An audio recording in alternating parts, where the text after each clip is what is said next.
झारखंड के मुख्यमंत्री हेमंत सोरेन की विधायिकी पर संकट है। जब विधायिकी पर संकट है तो मुख्यमंत्री पद पर भी संकट है। पत्थर खनन लीज आवंटन मामले में उनके खिलाफ शिकायत को लेकर चुनाव आयोग ने अपनी सिफारिश राज्यपाल रमेश बैस को भेज दी है। राज्यपाल अपना फैसला हेमंत सोरेन के खिलाफ सुनाते हैं तो उन्हें मुख्यमंत्री पद से इस्तीफा देना होगा। इसके साथ ही इस बात की अटकलें शुरू हो गई हैं कि झारखंड में क्या बिहार वाला फॉर्मूला चलेगा। बिहार में फॉर्मूला कौन सा चला था? पहले तो सवाल यह है कि झारखंड में मुख्यमंत्री की कुर्सी पर कौन बैठेगा, और बिहार का फॉर्मूला यह था कि लालू प्रसाद यादव गए तो किसी ने सोचा भी नहीं था कि वो राबड़ी देवी के अलावा किसी और पर भरोसा नहीं करेंगे। ऐसे में क्या हेमंत सोरेन भी इसी फॉर्मूले पर चलेंगे? दरअसल राजनीतिक जानकारों की माने तो हेमंत सोरेन के पास कम से कम 3 ऐसे रास्ते बचे हुए हैं जिससे सत्ता उनके पास या उनके परिवार के पास ही रहे। दिलचस्प यह है कि उनके गठबंधन में शामिल राष्ट्रीय जनता दल और कांग्रेस के मुखिया 2 रास्तों का इस्तेमाल कर चुके हैं। अटकलें हैं कि हेमंत सोरेन अपनी पत्नी कल्पना सोरेन को मुख्यमंत्री पद पर बैठा सकते हैं। वैसे तो उनके भाई बसंत सोरेन भी विधायक हैं, लेकिन उनके खिलाफ भी ऑफिस ऑफ प्रॉफिट का केस चल रहा है जिसमें 29 अगस्त को फैसला आ सकता है। झारखंड मुक्ति मोर्चा के प्रमुख शिबू सोरेन का विकल्प भी मौजूद है, लेकिन उनकी उम्र और स्वास्थ्य को देखते हुए माना जा रहा है कि पूर्व मुख्यमंत्री ये पद ग्रहण नहीं कर पाएंगे। ऐसे में हेमंत सोरेन के पास लालू मॉडल का विकल्प है। वो अपनी पत्नी कल्पना सोरेन को सत्ता सौंप दे, जिस तरह कभी चारा घोटाले में जेल जाते समय बिहार के पूर्व मुख्यमंत्री ने अपनी पत्नी राबड़ी देवी को कुर्सी पर बैठा दिया था। हेमंत सोरेन के पास महागठबंधन सहयोगी कांग्रेस पार्टी के अंतरिम अध्यक्ष वाला फॉर्मूला भी मौजूद है। यदि उन्हें चुनाव लड़ने से रोका नहीं जाता है तो वो एक बार फिर मुख्यमंत्री बन सकते हैं। इसके तहत हेमंत सोरेन को इस्तीफे के बाद महागठबंधन के विधायक उन्हें अपना नेता चुन सकते हैं। इसके बाद सोरेन को एक बार फिर मुख्यमंत्री पद की शपथ लेनी होगी और 6 महीने के भीतर विधानसभा की सदस्यता लेनी होगी। बरहेत सीट उपचुनाव होगा, वो उम्मीदवार बनाए जा सकते हैं। आपको बता दें कि 2006 में यूपीए 1 की सरकार के समय कांग्रेस अध्यक्ष सोनिया गांधी पर भी ऑफिस ऑफ प्रॉफिट का आरोप लगाया गया था।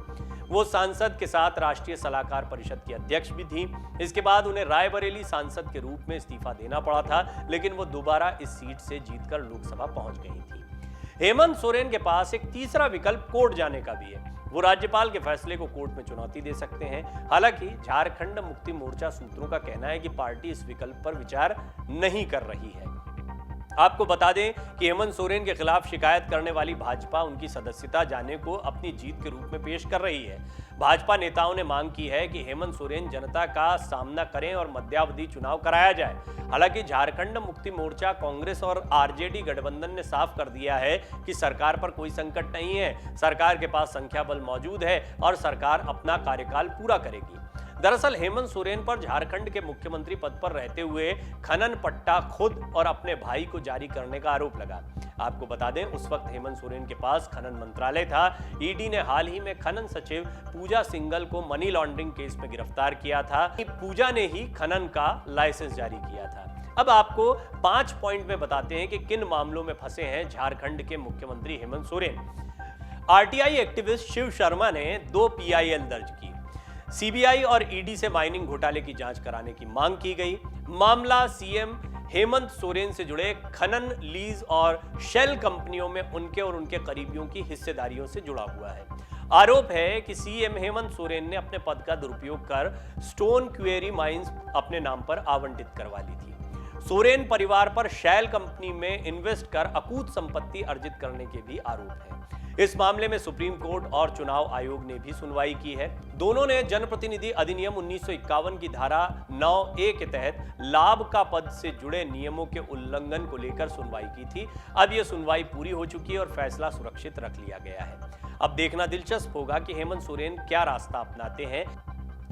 हालांकि यह तय माना जा रहा है कि हेमंत सोरेन की मुश्किलें बढ़ सकती हैं और ऐसे समय पर उनके सामने लालू यादव वाला मॉडल सबसे मुफीद दिखाई पड़ता है। लालू प्रसाद यादव इसी तरह जब कई मामलों में घिरे थे, चारा घोटाला में जब वो घिरे थे, तो उन्होंने किसी पर भरोसा नहीं करते हुए अपनी पत्नी पर भरोसा किया था। ये सत्ता का खेल है और यहाँ पर परिवारवाद की राजनीति पर हमेशा निशाना लगाया गया है। बीजेपी के पास ये सबसे बड़ा हथियार भी दिखाई देता है, लेकिन अगर हम क्षेत्रीय राजनीति की बात करें तो सिर्फ राजनीतिक परिवार ही सत्ता पर दबदबा बनाए रखने के लिए तमाम प्रयास करते हैं और ये देखा गया है कि जब परिवार के हाथ से सत्ता निकलती है तो बहुत सारी चीजें हाथ से छूट जाती हैं। महाराष्ट्र एक ताजा उदाहरण है। उद्धव ठाकरे अपने पिता की विरासत खोते दिखाई दे रहे हैं। एकनाथ शिंदे ने पार्टी पर पकड़ मजबूत कर ली। क्यों? क्योंकि उद्धव ठाकरे बीमार थे। एकनाथ शिंदे को कार्यकर्ताओं के बीच में ज्यादा रहने का मौका मिला। ये एक बड़ा डर होता है, वो चाहे लालू प्रसाद यादव का हो, हेमंत सोरेन का हो या किसी अन्य बड़े नेता का हो जो राजनीतिक विरासत को आगे बढ़ा रहा है कि वो परिवार से इतर यदि किसी पर विश्वास करता है तो पार्टी की ताकत उसके साथ जा सकती है। शिबू सोरेन ने भी अपनी सत्ता अपने बेटे हेमंत सोरेन को ही सौंपी। हालांकि ऐसा नहीं है कि उनके साथ जुड़े हुए करीबी नेता नहीं थे या वो किसी और को सत्ता नहीं दे सकते थे, लेकिन एक बार जब परिवार सत्ता से बाहर होता है तो फिर सत्ता की एक दूसरी लड़ाई शुरू हो जाती है। लिहाजा हेमंत सोरेन कोई रिस्क नहीं लेंगे ऐसा माना जा रहा है और बहुत मुमकिन है कि लालू की तरह वो अपनी पत्नी को सीएम की कुर्सी पर बैठा दें अगर इसकी जरूरत पड़ती है तो।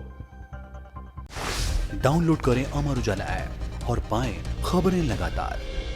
अगर आप ये वीडियो YouTube पर देख रहे हैं तो हमारे चैनल को सब्सक्राइब करें और बेल आइकन को दबाना ना भूलें। अगर आप Facebook पर ये वीडियो देख रहे हैं तो हमारे पेज को लाइक करें।